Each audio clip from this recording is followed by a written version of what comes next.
So the next talk of this session will be presented by two speakers. Maarten Breddels. He is a freelance developer, consultant, and data scientist, and he's the creator of Vibes and ipyvuetify. And also by Maarten and Renou. He works at Quantstack, mainly in interactive widgets like ipleaflet. And they will explain how to turn Jupyter notebooks into beautiful and modern dashboards, but at the same time that they can be shared safely.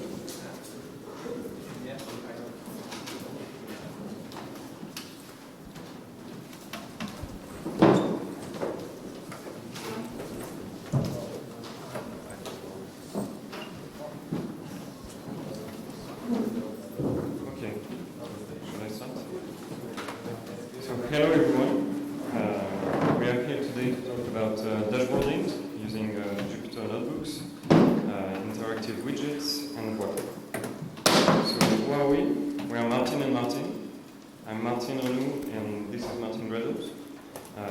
We both are parts of Quantstack, which is a team of open source developers working on mostly Jupyter-related projects.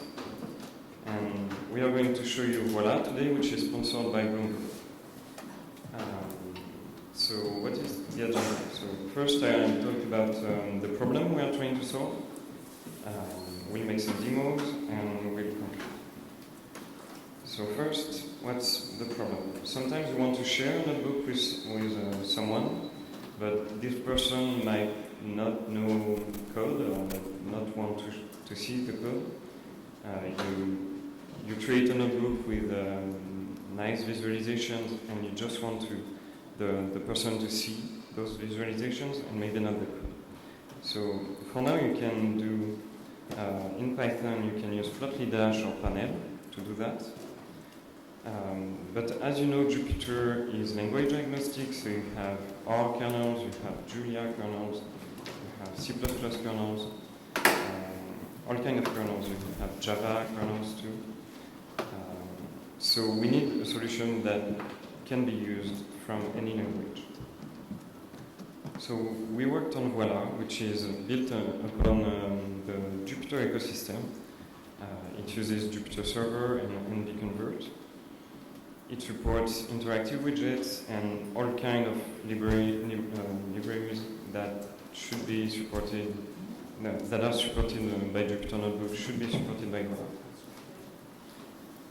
And also, we would like to be able to create modern web applications out of Jupyter Notebooks. So, if you know a bit of JavaScript, well, nobody is perfect. But you can create a modern application using Voila, creating your own template, and that will just work. So never do a live demo. That's Martin's lucky slide. I hope it's going to go well after that. So it worked this morning. Let's see.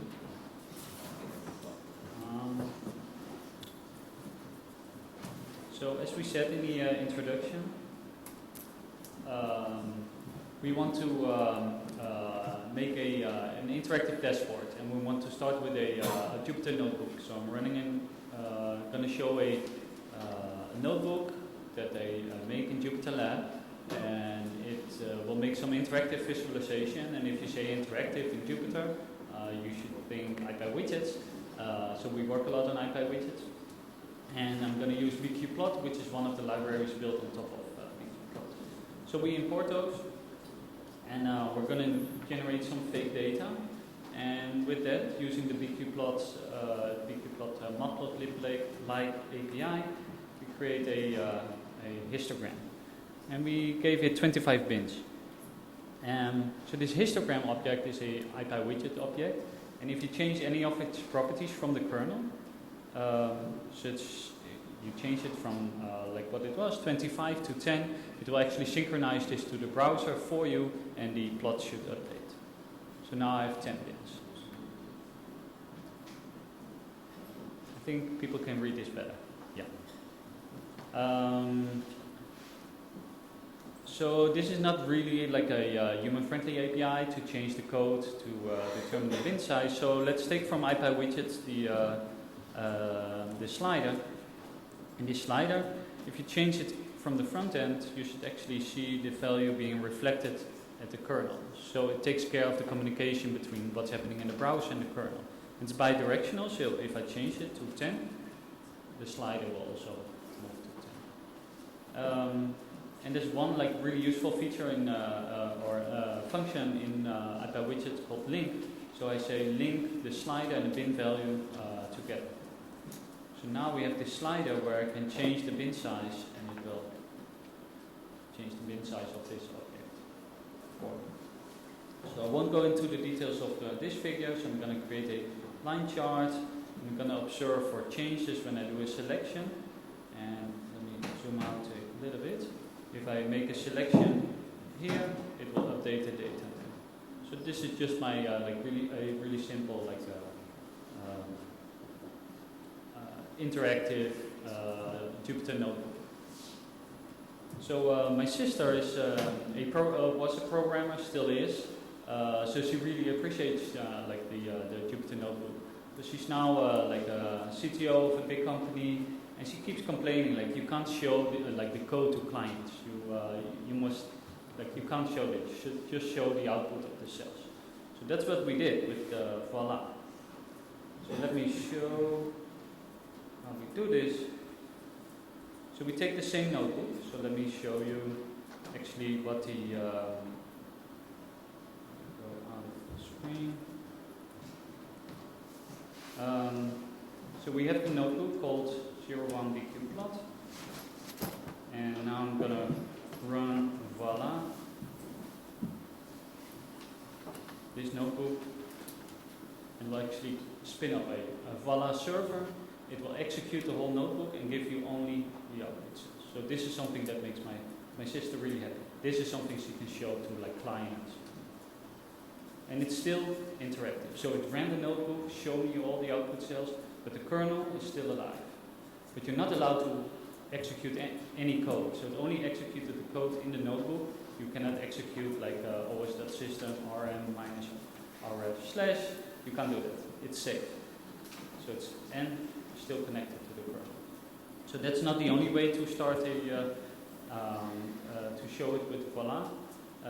We created at Consec a button here, rendered with Voila. Yes, works great. So it will show you a preview in Voila, and if I change this at SciPy and I save it, it will refresh. And in the classical notebook, you have a similar button as well. My mother is also a programmer. We're all programmers, but she doesn't really like Python. She's more into C++. So she really appreciates like the Jupyter lab, and she knows like the people at Constack. They built a C++ kernel, and you say like Voila is like language agnostic. So can we do the same with the C++ kernel? And that's what Maarten is going to show.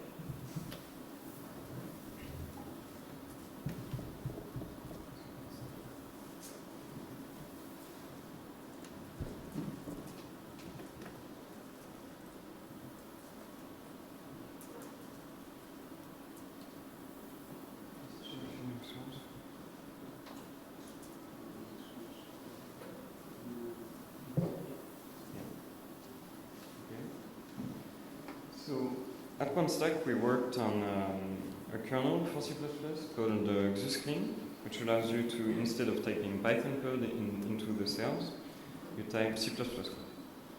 So what I did, I created the same notebook as Martin, but this time in C++. So instead of using NumPy, I'm using Extensor, which is a library on which we work, which you can see as a NumPy for C++. It's the same API. We have xwidgets, which is the C++ backend for ipywidgets, and xplot, which is the C++ backend for ipymaterialui. So I can execute the cells dynamically. So it's a bit slower because you need to compile the cells and execute them. So So I can create a slider and link it to the plot. So the same way Martin used Voila for a Python notebook, you can use Voila for a big plot notebook. This one, this one. So again, it's a bit slow to execute the cells. So we're thinking about being able to pre-compile the C++ code so that you will be able to execute it very, very quickly.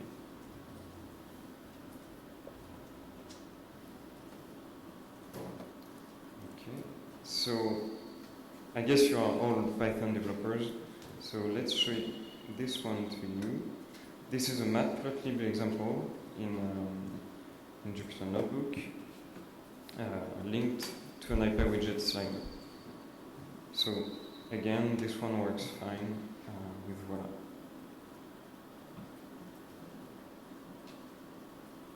So technically, everything that works in a Jupyter Notebook should work with Voila. This is actually using ipymaterialui, which is the widget backend for matplotlib. You could also use the base matplotlib backend, but you will not have interactivity with the mouse, like that. Okay. And as you can see, the Voila application is a bit raw, so it's a white background and a bunch of widgets, one after the other. So if you know a bit of JavaScript, well, if you don't, you can find a template. Somebody else will develop a template for you for Voila, and you could use it, or you could develop your own template using some JavaScript and using a modern framework like React or Vue. And Martin is going to show you ipyvuetify, which is another widgets library based on Vue, which allows you to make nice interface.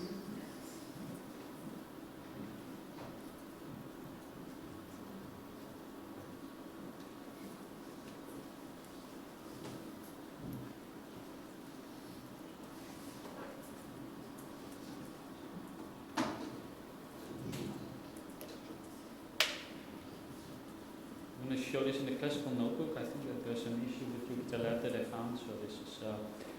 So let me tell you about ipyvuetify. There are several reasons for creating this package. One of them is that we needed to create like rich user interfaces that could not be put into like core ipywidgets because they were very opinionated. So we took one of these opinionated packages, ipyvuetify, or Vuetify, which is a package within the Vue framework. So if you're a JavaScript developer, you may know this, but that's not so important to know. The idea is that we wrap it for you so that you can use it in Python. But what is interesting to know is that it's a material design based widget set. So Google created a spec called material design that basically says buttons should look like this, navigation, etc. All of this should behave like this. And if you see like the Gmail interface, it's all like it's material design based. So this project is also a Constack project sponsored by Société Générale, Olivier Borrier, and Mario Buikhuizen did actually all of the work. So just to show you like what it looks like if you click it, I think you can see it, like it shows that it's like animated. You will see this in the Gmail like interface as well. All versions of buttons, like round buttons, floating action buttons. So they have a rich set of like widgets that we can just like wrap with the ipywidget system, such that we can use it without knowing any JavaScript or Vuetify. Tooltips, composable, like you can make like pop-up menus. You can have dialog windows if you really need to. You shouldn't. Fancy sliders with these mobile-friendly like thumbs. And my favorite one is this, the select widget. So So it actually, usually you have the label to the left or to the bottom and it's taking up space. While this version shows it like on the widget itself, and if you click it, it like animates and goes up. So I think it's, and we get this for, well, almost for free. Tabbed widgets, again using animation. These, what are called, expansion panels.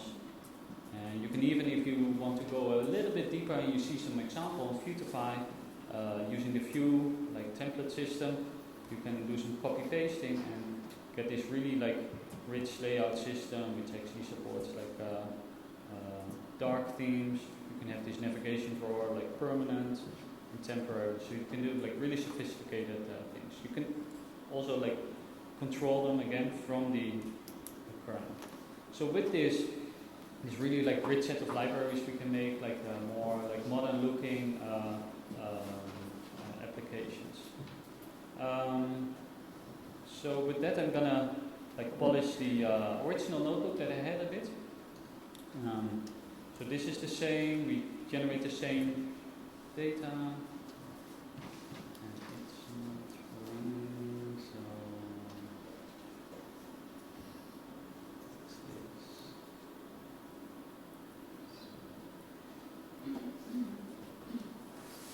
So I think my lucky slide is not helping.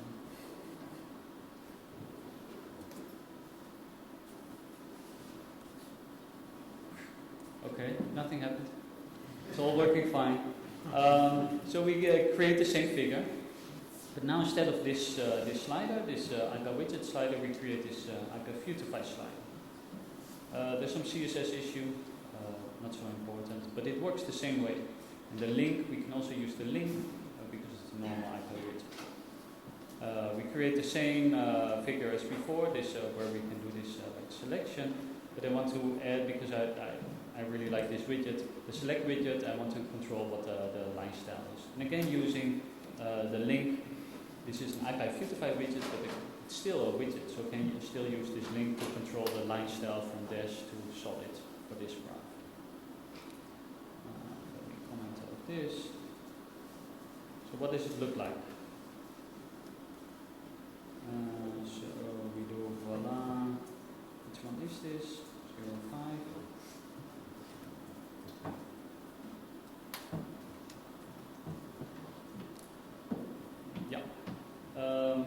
So yeah, we have our like slider and our this widget still connected to the kernel, like before, and I can do this selection. But it doesn't look like modern yet, right? I mean, it has this modern slider, but it's not responding to the page item, not responsive. So my father actually is a Vue designer, so he actually created this. Yeah, it's very convenient, yeah. So, actually, showing who created this. It's my father who created this Vuetify template. So within Voila, you can make your own template. So you can design this one, and you don't have to know it. You can ask like a designer to make it. And you have these special places here. This is important. Jupyter widget one point with a particular name, content nav. And there's another one here, content main.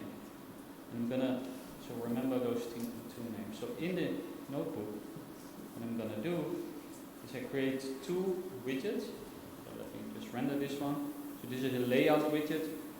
I'm gonna put these two widgets as a column layout. And I'm gonna give it this mount ID. And then with a lot of like fiddling, CSS, and like trying out, I created this second widget, and that is using like flexbox, etc. That will, depending on the size of the layout, will lay them out like horizontally and vertically. So what we do now is we want to use this.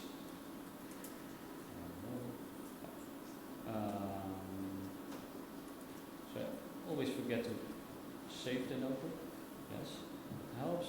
And we say template is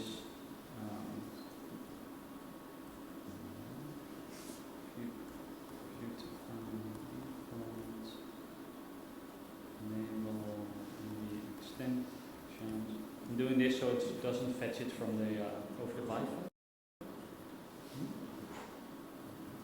Yeah.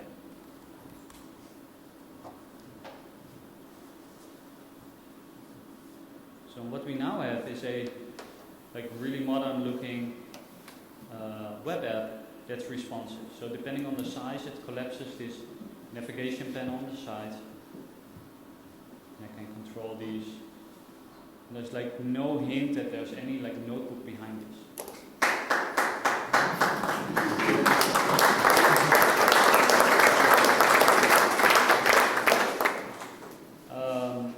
So I'm pretty close to my family, and I always want to share my my results.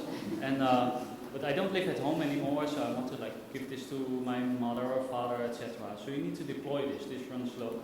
So Maarten is actually going to show you how you do that.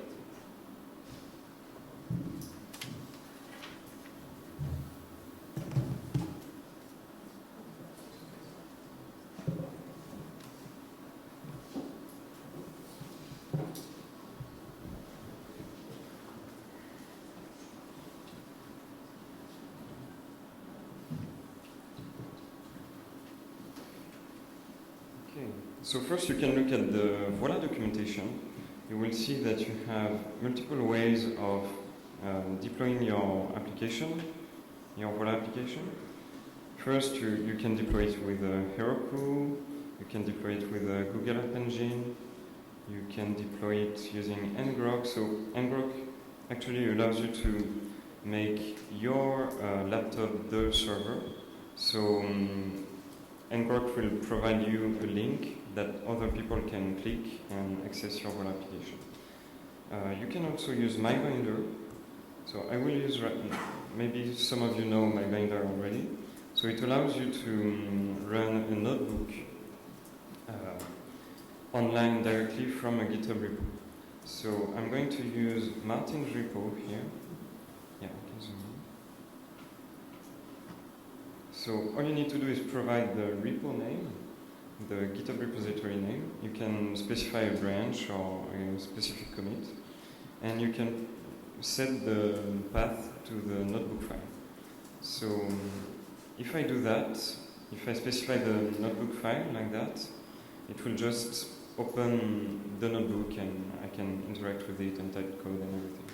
But you can actually provide a URL and say, voila, render this notebook.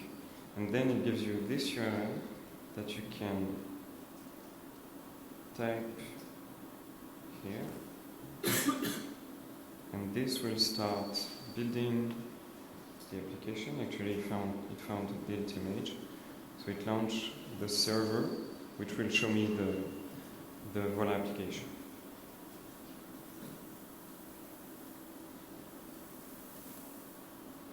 So let's not wait for that. And I'm going to show you right now how to deploy it on Heroku. So it's quite easy. You just need to create a Heroku account, and you need to install it on your computer. So I cloned Martin's repo here. All you need to have is a requirements.txt file with your requirements. You need a proc file containing the command that will be run by the server. So here it's voila, you specify the port, the template, and the notebook name. And you also need a runtime.txt file which contains the Python version. And then all you need to do is Heroku create. This will initialize your application and give it a name. It will create a Git repository on which you can push, and then you can just push on it like that, and this will build the application. And that's it. That's it. Once it's built, you just copy this URL, and that's where your application is. And you can rename the URL if you want. I guess this is done. Yeah, it starts. So this is using MyBinder. See, it works. And what I did, instead of waiting for this one, we can access the one I already deployed this morning on Heroku. this one. That should be the link.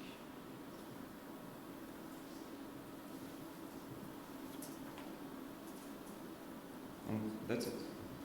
So there is a notebook behind it. That's cool. So actually, you can already from your laptop just type this URL and it will work. Or even from your phone or your tablet. And Martin is going to show it to you. Yeah, so actually also my two daughters play a role in this. So they're not programmers yet, but even at 2, they're like really like good at touch devices.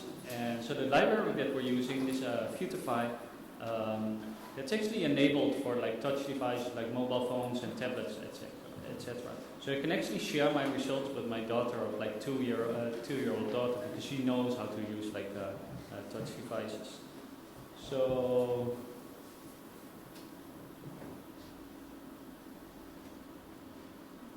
yes, please. Well, let's not wait for it. Maybe it will come. But you have like on this iPad, you see I have the same page, and because it's smaller than like on the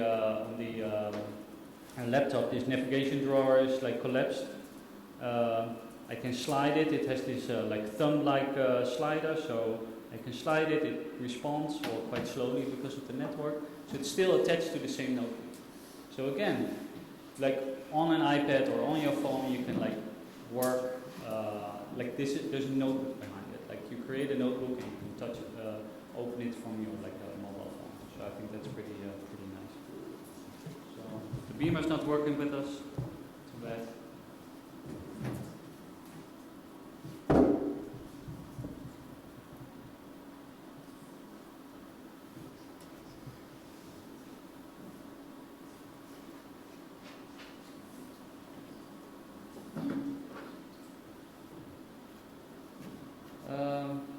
So what about the future for Voila and the material design widget? So I showed you like the Vue-based. If you're more interested in React, we're also working on React-based widgets, quite similar to these.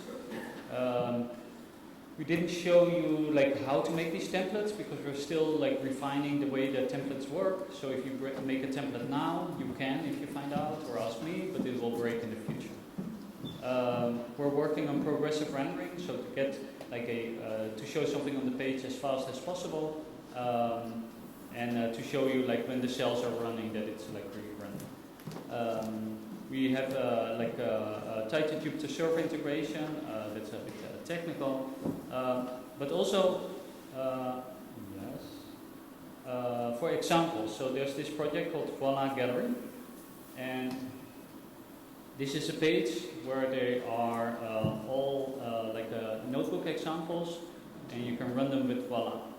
And these are all coming from like people like you. You can do this during the sprints. If you feel like I have a really nice notebook, I want to share that using Voila, you can open a PR, and it will be added to this page, and it can be a really simple page like this one showing a Gaussian.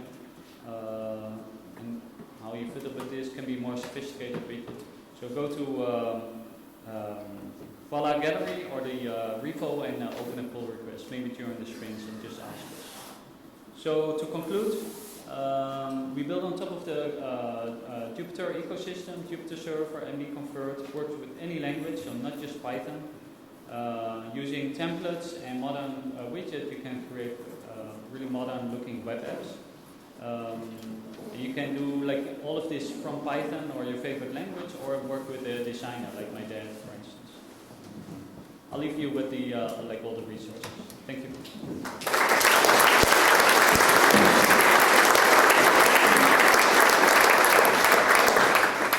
So while our next speaker comes, maybe one short question. We unfortunately don't have more time.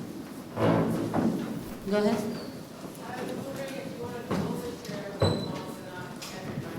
Can you, if you wanted it not to be local but not shared with everybody and just with your mom, how could you do that? Good question. That's amazing.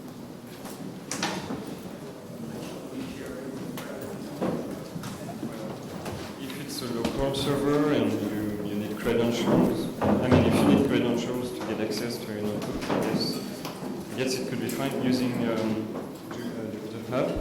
Jupyter Hub, you can set up credentials like password and login to get access to specify who has access to the application. Well, so let's give an applause to our speakers and thank them. And welcome our next speaker.